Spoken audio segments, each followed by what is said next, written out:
എന്റെ മൊബൈലിൽ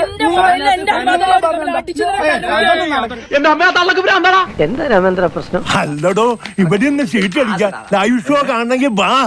പാലക്കാട് BJP പണം വ്യാപകമായി വിതരണം ചെയ്യുന്നു എന്ന ആരോപണം ഉന്നയിച്ചുകൊണ്ട് അതിന്റെ ദൃശ്യങ്ങളടക്കം ഷൂട്ട് ചെയ്താണ് ഇപ്പോൾ പരാതിയുമായി കോൺഗ്രസ് രംഗത്ത് വരുന്നത്. രണ്ട് ടീമുകളുടെയും നിലവാരവും ക്വാളിറ്റിയും വെച്ച് നോക്കിയാൽ നമ്മൾ ജയിക്കുന്ന പ്രശ്നമില്ല. കടുങ്കൈ എന്തെങ്കിലും ചെയ്യണം. നമ്മുടെ മേലുവന്ന പണിവല്ലോ ആണോടാ. ശോഭാ സുരേന്ദ്രനുമായി തർക്കിക്കുന്നു. ആ വാഹനത്തിലുള്ളവർ മൊബൈലിൽ ഫോട്ടോ എടുക്കാൻ ശ്രമിക്കുന്നു. ഞാൻ പെട്ടു ഇല്ലേ? രാജ്യം ഭരിക്കുന്ന ഒരു പാർട്ടി തെരഞ്ഞെടുപ്പിന്റെ ചട്ടങ്ങൾക്കും തെരഞ്ഞെടുപ്പ് പ്രക്രിയക്കും ജനങ്ങൾക്കും പുല്ലുവില കൽപ്പിക്കുകയാണ്. ഇനിയിപ്പോ നമ്മൾ എന്ത് ചെയ്യും? എന്തൊരു ഗതികേടാണ് എന്റെ ഈശ്വര. അതിന് മാത്രം നമ്മൾ എന്ത് പാപമാ ചെയ്ത്? നമ്മളല്ല നീയല്ലേ എല്ലാം വരുത്തി വെച്ചത്.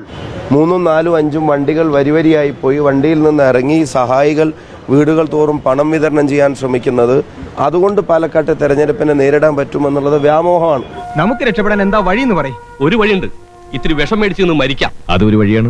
അവിടെ 1-2 വീട്ടിൽ ആ വീട്ടിൽ പൈസ കൊടുത്ത് അങ്ങനെ പൈസ കൊടുക്കുന്ന മോശം തൂക്കി അറാൻ പറഞ്ഞപ്പോ ഇങ്ങോട്ട് വരുന്നടാ.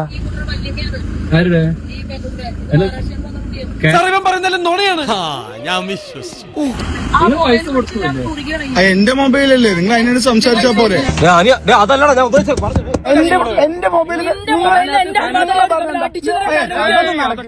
ആവേശം കൊണ്ട് ഓരോന്ന് വിളിച്ചു പറഞ്ഞ് തടിയേടാക്കണ്ട. പണിയെടുക്കാതെ ജീവിക്കാൻ നോക്ക്.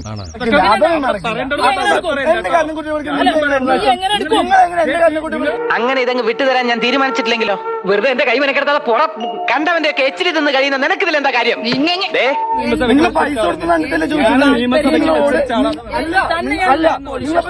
നിനക്കൊക്കെയുള്ള പരിപ്പോടെ ഞാൻ തരുന്നുണ്ട്. ഇപ്പോഴല്ല പിന്നെ.